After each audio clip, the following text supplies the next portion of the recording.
നമുക്ക് നന്നാകാൻ പറ്റിയ ഏറ്റവും നല്ലൊരു ദിക്റാണ്. നമ്മുടെ മനസ്സും ശരീരവും എല്ലാം ശുദ്ധിയാകും.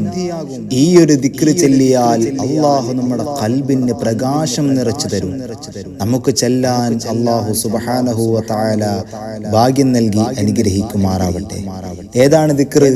പഠിക്കണ്ടേ? അല്ലാഹു ഹാളിരി, അല്ലാഹു നാദിരി, അല്ലാഹു ഷാഹിദി, അല്ലാഹു മഈൻ. ചിലട്ടെ.